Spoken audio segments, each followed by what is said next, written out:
Assalamualaikum warahmatullahi wabarakatuh. Nama saya Nihayatul Zen, kelas BKI 4C. Di sini akan membahas 3 jenis falasi.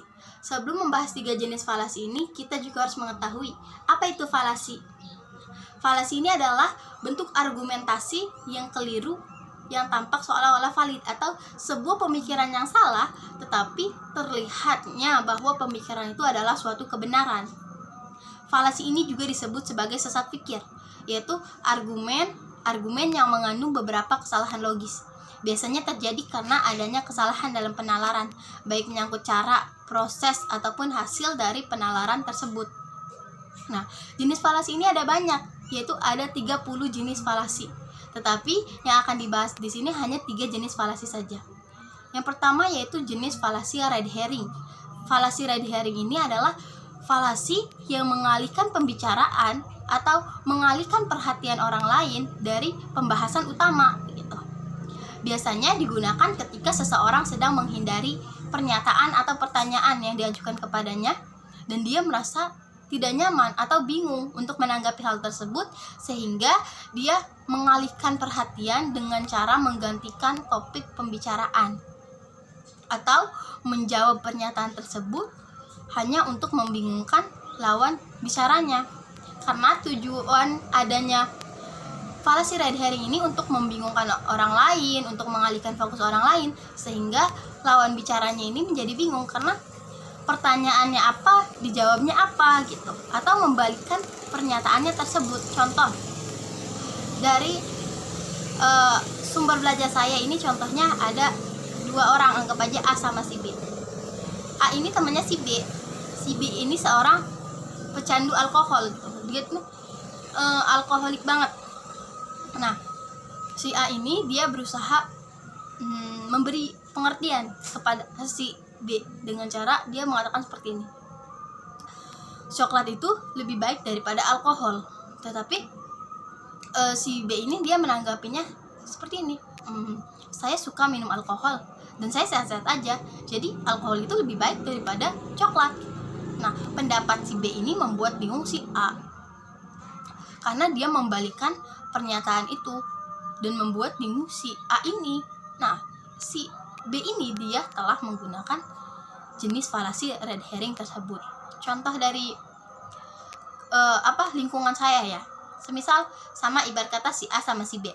Si A sama si B ini dia satu kelas, satu organisasi, dan di dalam organisasi itu akan ada pengrekrutan anggota baru gitu. Nah, mereka berdua ini sama-sama ada di bidang si acara gitu, yang mana tugasnya untuk mengatur acara, mencari tempat gitu kan ya. Nah, si A ini dia bertanya ke si B, kita kan satu tim, gimana kalau kita survei tempat langsung gitu, buat nyari tempat-tempat yang pas gitu, yang cocok buat nanti pengkaderan. Kamu bisanya kapan? Nih, si A dia nanya, kamu bisanya kapan? Nah, si B bukannya dia menjawab pertanyaan si A, dia malah mengalihkan ke pembicaraan lain. Dia malah bilangnya begini, tugas yang kemarin itu dikumpulin minggu depan kan ya. Nah, ini jelas banget kalau dia sedang mengalihkan pembicaraan. Entah kenapa bukannya dia menjawab, dia malah mengalihkan pembicaraan tersebut. Nah, dia ini berarti telah menggunakan logical fallacy jenis red herring ini. Nah, seperti itulah penjelasan mengenai falasi red herring. Selanjutnya yaitu ada jenis falasi strawman. Strawman ini adalah falasi yang argumentasinya selalu menempatkan posisi lawan bicaranya itu pada posisi yang ekstrim, mengancam atau tidak masuk akal, tidak sesuai dengan kenyataan yang sebenarnya telah terjadi. Biasanya terjadi nih, entah dengan sengaja ataupun tidak, si orang ini nih dia salah mempresentasikan maksud dari yang telah dibicarakan lawan bicaranya gitu. Lalu membalikannya seakan-akan itulah pendapat argumen yang telah diucapkan lawan bicaranya tersebut. Terkadang juga nih ya, strawman ini digunakan ketika seseorang ini salah persepsi gitu, salah pemahaman dalam menanggapi apa yang telah disampaikan atau apa argumen yang telah diucapkan lawan bicaranya tersebut, tetapi dia menjawab atau membalas argumen tersebut dengan pandangannya sendiri gitu, dengan argumen sesuai pemahamannya sendiri, dan yang ternyata pemahaman itu adalah sebuah kesalahan karena itu tidak sesuai dengan apa yang sebenarnya telah diucapkan gitu, apa sebenarnya yang menjadi argumen lawan bicaranya itu. Sehingga si lawan bicaranya ini dia merasa bingung dong, merasa takut gitu, kok jadi dia yang disalahin gitu, kok jadi dia ngerasa bahaya gitu loh, jadi kayak ekstrim, kok jadi dia yang disalahin gitu. Padahal nyatanya si dianya ini yang kesalahan dalam dalam memahami atau dalam menangkap argumen yang telah disampaikan. Contoh dari contohnya ini misalnya ada ibu sama anak, ini yang dari sumber belajar saya ya. Ada ibu sama anak, si ibunya ini bilang gini, "Dek, kamu terlalu sering main komputer akhir-akhir ini," gitu kan, ibunya bilang seperti itu. Nah, si anaknya ini malah dia menjawab seakan-akan dia itu menyudutkan ibunya. Dia bilang seperti ini, "Ibu mau aku berhenti main komputer? Ibu mau aku terus-terusan belajar sampai stres gitu? Kok ibu jahat?" gitu. Nah, itu tuh dia salah gitu. Dia ini salah menanggapi, salah menangkap maksud yang dikatakan ibunya ini. Nah, dia ini telah menggunakan falasi Strawman ini, yaitu menempatkan ibunya ini pada posisi yang ekstrim, bahaya, menyudutkan ibunya gitu. Lalu dari itu yang dari sumber belajar saya. Kalau saya membuatnya ini hampir sama, tetapi beda kasus. Nah, saya ini ada seorang bapak atau ayah dengan anak pertamanya gitu, anak sulungnya ini. Jadi si anaknya ini dia mempunyai sakit emah gitu. Si bapak ini berusaha, si ayah ini berusaha menasihati anaknya untuk jangan terlalu mengkonsumsi makanan pedas, apalagi keseringan jajan makanan yang pedas-pedas, karena kamu itu sakit emah gitu. Harusnya pola makannya dijaga gitu. Ini kan kata ayahnya. Lalu si anaknya ini jawabnya gini, "Kok ayah malah doain kakak sakit mah kakak kambuh, terus kakak dirawat gitu sambil sakit-sakitan. Kok ayah seperti itu?" gitu. Nah, si kakaknya ini nih, si anaknya ini, dia salah persepsi, dia salah menangkap, dia salah menyaring perkataan yang telah diucapkan si ayahnya ini. Nah, disitulah terjadi kesalahan berpikir, yaitu jenis Strawman ini gitu, menempatkan lawan bicaranya ini pada posisi yang ekstrim, menyudutkannya gitu. Nah, seperti itulah dari pembahasan Strawman ini. Selanjutnya yaitu ada missing the point. Missing the point ini adalah sebuah argumentasi yang tidak kuat gitu.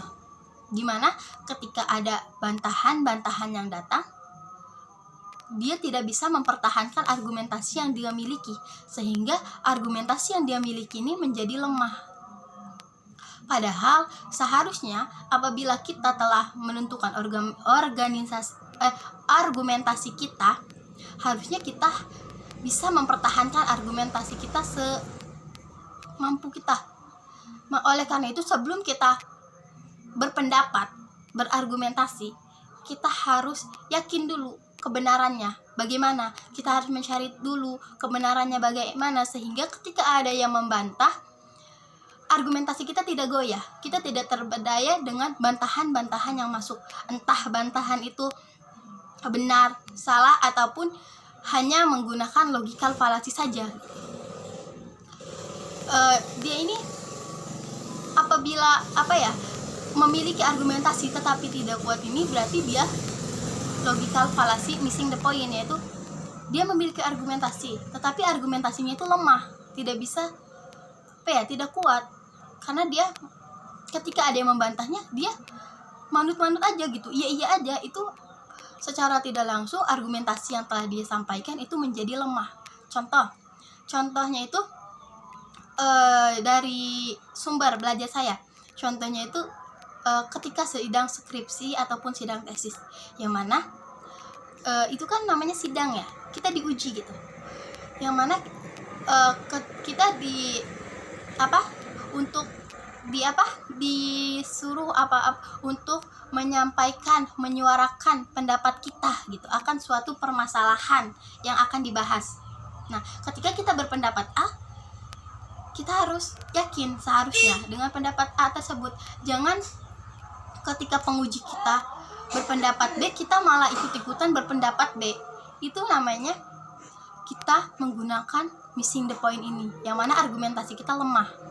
Nah, saya juga pernah mengalami waktu ketika ujian lisan gitu kan ya. Itu ujian lisan itu kan kita masuk, pasti kita ditanyain pendapat juga akan suatu hal. Lalu kita akan menjawab bla bla bla bla gitu, seperti ini gitu. Tapi disangkal sama penguji kita, bukannya seperti ini, harusnya seperti ini. Nah, kalau kita goyah, kita tidak yakin akan argumen kita dan kita malah menerima argumen tersebut, itu namanya kita telah menggunakan logical fallacy missing the point ini. Nah, kalau ada juga, ini juga nyata juga sih, ketika memasak, biasa tuh bertanya sama saudara, iseng aja gitu, apa sih gitu yang paling enak, yang paling membuat aroma masakan itu wangi, bawang putih apa bawang merah gitu kan ya. Terus dia jawabnya bawang putih. Terus kan saya sengaja tuh berusaha merubah pandangan dia kan, serius bawang putih, yakin kok yang sering dipakai itu bawang merah gitu. Tak gituin kan. Nah, itu dia langsung berpikir, oh iya juga ya itu. Nah, secara tidak langsung argumen yang telah dia sampaikan juga menjadi lemah. Baiklah, setelah pembahasan tadi red herring, straw man, dan missing the point ini, semoga apa yang telah saya sampaikan bermanfaat dan dapat mudah dipahami, dan mohon maaf atas segala kekurangannya. Sekian, terima kasih. Wassalamualaikum warahmatullahi wabarakatuh.